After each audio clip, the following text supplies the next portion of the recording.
Welcome back. Whilst the St. Vincent government lauds the steady progress being made by the cannabis industry, one local political party is lamenting the fact that St. Lucia continues to languish in the dust of other countries, boosting their economies with the plant. Deputy leader of the National Green Party, Aaron Alexander, says if given the chance, the NPG will make this matter a priority. At the beginning of the week, St. Vincent and the Grenadines Agriculture Minister Saboto Caesar commended locally owned and operated company Medicinal on the recent launch of an extensive line of locally produced medicinal cannabis products, strengthening the island's path for the establishment of a modern medicinal industry that entails not only the production of raw material from plants and fungi, but also the processing of raw material from the nutraceutical and pharmaceutical industry. Meanwhile, right here in St. Lucia, legislation is yet to be passed to decriminalize the plant. The deputy leader of the National Green Party, Aaron Alexander, told Hot 7 News that it is unfortunate that St. Lucia continues to drag its feet on the matter, losing out tremendously in the meantime. Alexander said the NGP would not sleep on the subject matter. Let me first of all say that it is very commendable as to what is happening with the cannabis industry in St. Vincent and the Grenadines. It is a shame that we have not seen it fit to even go down the road of decriminalization, far less to outright legalization. We've been let down time and time again by both administrations, and we could guarantee the St. Lucian public that a National Green Party government will most definitely legalize cannabis to the extent that we will have a serious industry out of cannabis. Medicinal cannabis, for sure. This is big business. And even when you look at cosmetics, when it comes to making lotions, it comes to actually providing different products made out of cannabis, for the beauty industry. Alexander said the current crop of politicians are ill-equipped to handle such a market. This is something that's going to be big in St. Lucia. And it is evident that none of the established political parties are serious about this issue to ensure that we have the empowerment of the ordinary people in St. Lucia who are involved in the industry already, but it is still on an illegal basis. So hence, legit business people, we could make out of those people, yet we have them as criminals because cannabis is still on the books as being an illegal substance. So an NGP government will definitely look to legalize cannabis and usher in a cannabis industry in St. Lucia, which will not only create thousands of jobs for St. Lucians, which we know right now many St. Lucians are displaced through this whole COVID-19 pandemic. Many persons are on the breadline. Many persons need work at this time. And yet the authorities, this government is now 5 years plus in office, and they have not seen it fit to put the requisite legislation in place for the legalization of cannabis. The NGP deputy leader said the cannabis industry can put over $80 million in the coffers of government, monies which are desperately needed to clear the ever-building debt generated by the country. Reporting for Hot 7 News, I am Rochelle Gonzalez.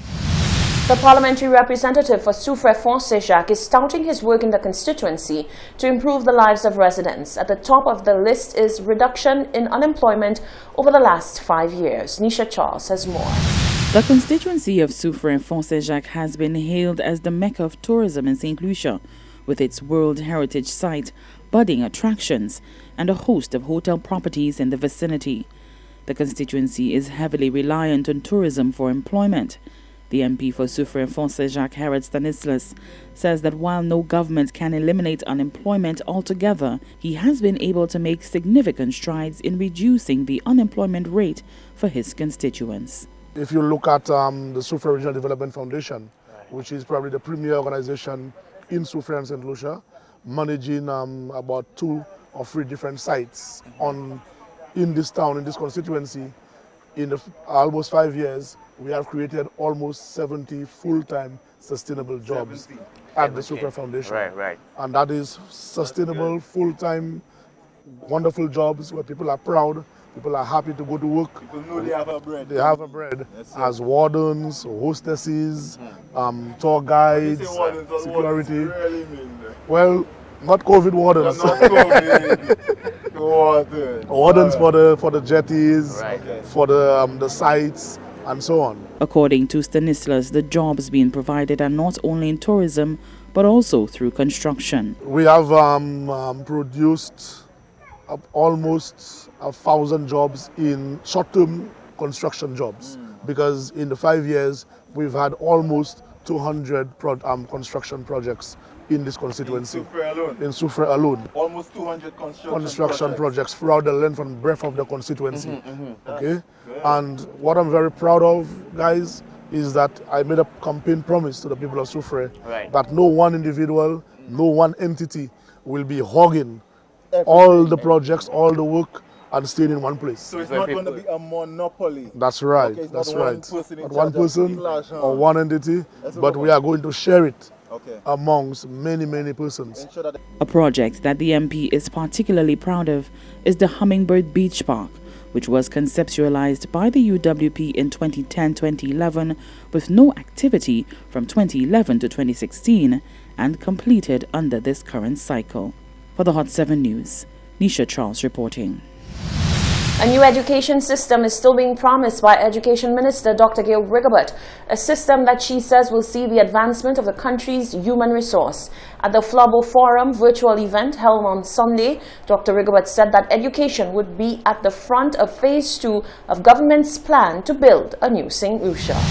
The United Workers' Party's promise of a new St. Lucia is up for debate, as the current administration is exhausting its time in office. On Sunday, the party revealed its campaign promises that it has delivered upon, and chief among them was that of education.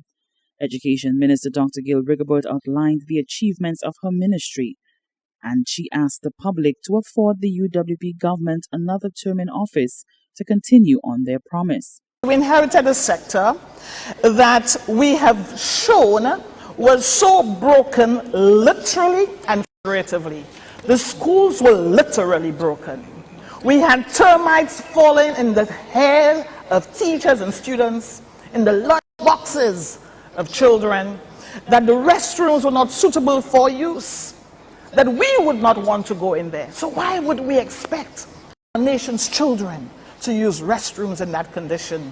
I want to thank you, Prime Minister. I want to thank you, colleagues, for agreeing with me that what we inherited, which was shy of $1 million allocation by the former administration, that was woefully inadequate, and we made education a priority. Not just the infrastructural adjustment and rehabilitation that was necessary, but also the training of teachers. Dr. Rigobert outlined one of the specific promises that has been delivered upon. That we were able to breathe meaning into a commitment we made in our manifesto, that we would infuse information, communication, technology into the learning and teaching experience of our students and teachers on island. And we did that well before COVID had introduced a new urgency.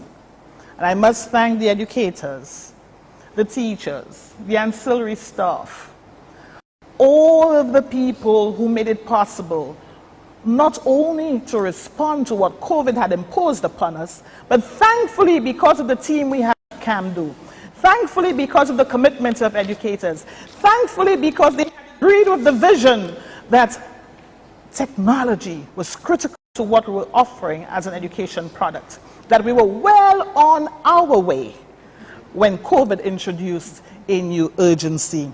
As part of its medium-term development plan, which spans 2019 to 2022, the current UWP administration aims at enrolling 7,500 students in public post-secondary or tertiary education and TVET programs.